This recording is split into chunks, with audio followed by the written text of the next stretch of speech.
Assalamualaikum warahmatullahi wabarakatuh. Selamat pagi, salam sejahtera untuk kita semua. Om Swastiastu, Namo Buddhaya, salam kebajikan. Izinkan saya Afira Nida Ulaya dari kelas AK 405 akan menjelaskan mengenai analisis jurnal ilmiah terkait dengan manajemen rantai pasok yang telah saya pilih. Baik, jadi jurnal terkait dengan manajemen rantai pasok yang saya pilih berjudul Implementasi Supply Chain Management untuk meningkatkan kinerja logistik perusahaan, di mana jurnal ini ditulis oleh Lutfa Nur Anissa, Siva Andawiyah, Dian Putra Utama, dan Ibnu Afan dari Universitas Pelita Bangsa. Jurnal ini telah publish pada jurnal Masyarif Al-Syarifah, Jurnal Ekonomi dan Perbankan Syariah, volume 1 nomor 1 tahun 2025, yang mana jurnal ini telah terindeks ISSN dengan kata kuncinya adalah Supply Chain Management, Kinerja Logistik, Teknologi Informasi, dan Kolaborasi. Nah, sebelum membahas mengenai kelebihan dan kekurangan atas jurnal yang saya pilih, terlebih dahulu saya akan menjelaskan mengenai resum atas informasi jurnal tersebut. Yang pertama terkait dengan tujuan, di mana penelitian ini dilakukan untuk mengetahui apakah benar supply chain management dapat meningkatkan kinerja logistik perusahaan. Kemudian terkait dengan kajian teori, peneliti mengemukakan bahwa SCM memiliki peran strategis dalam mendorong kinerja logistik perusahaan. Hal ini dilakukan melalui pemanfaatan integrasi teknologi, kolaborasi dengan mitra dalam rantai pasok, serta evaluasi kinerja yang terstruktur atau sistematis. Kemudian terkait dengan metode penelitian, penelitian dilakukan dengan menggunakan metode kualitatif secara terstruktur dan fokus, dengan metode secara alami serta menyeluruh dan menekankan pada kualitas dan integritas data. Yang keempat, terkait dengan hasil dan analisis, temuan dari penelitian ini menunjukkan bahwa integrasi SCM dengan teknologi informasi yang terintegrasi mampu meningkatkan kinerja logistik perusahaan. Terakhir, ada kesimpulan di mana peneliti menyimpulkan bahwa peningkatan kecepatan arus informasi dan kerjasama dengan mitra rantai pasok menjadi faktor utama dalam peningkatan keandalan, efektivitas biaya, dan fleksibilitas logistik. Nah, hal ini sangat penting untuk perusahaan dalam merespon dinamika pasar yang terus mengalami perubahan. Kendati demikian, pengelolaan resiko tetap perlu diperhatikan untuk menjamin keberlangsungan operasional perusahaan dalam menghadapi tantangan global. Baik, sekarang kita beranjak mengenai pembahasan terkait dengan kelebihan jurnal yang saya pilih.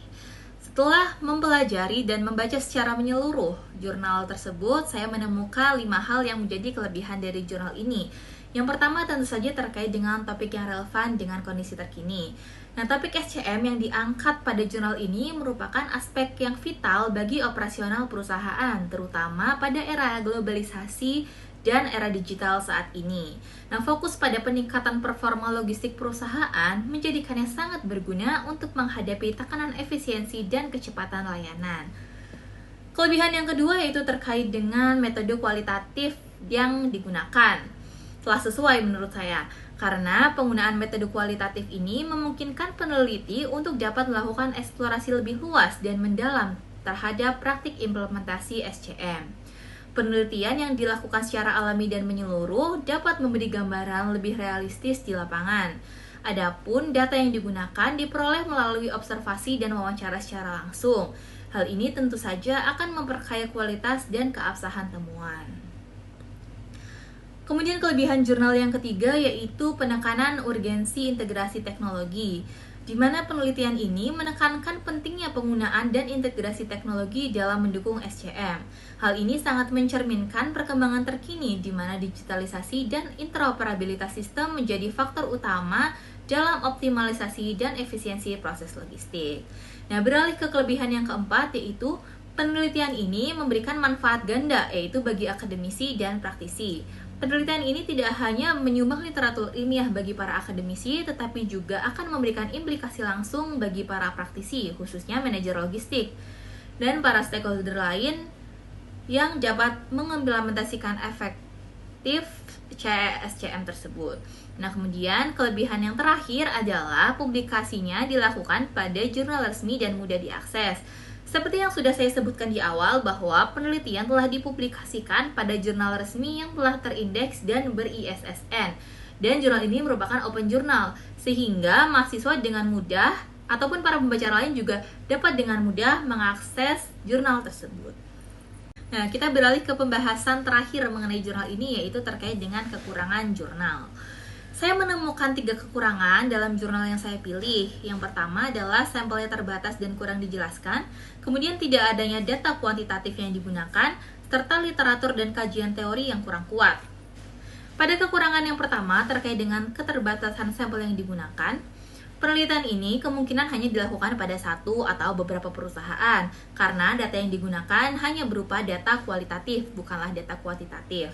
Peneliti juga tidak menjelaskan secara detail sebenarnya perusahaan apa yang menjadi objek penelitian tersebut. Nah, di sisi lain, SCM ini sifatnya kan sangat kontekstual, sangat bergantung pada jenis dan sektor industri, sehingga hal ini akan membatasi generalisasi hasil temuan kepada perusahaan lain yang memiliki struktur, budaya, dan ukuran yang berbeda.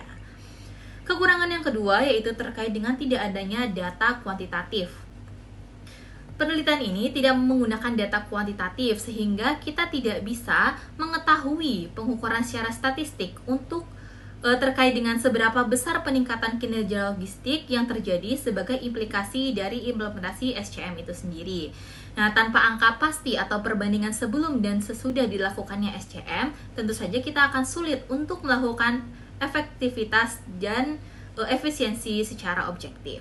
Nah, terkait dengan kekurangan jurnal yang ketiga yaitu dengan kurangnya kajian teoritis dan literatur global. Berdasarkan sitasi dan daftar pustaka yang telah saya cek, referensi yang digunakan oleh peneliti ini relatif terbatas dan tidak mengacu pada literatur internasional atau jurnal yang telah terindeks Scopus. Nah, sementara literatur internasional dan jurnal yang terindeks Scopus ini dapat memperkaya kerangka teoritis.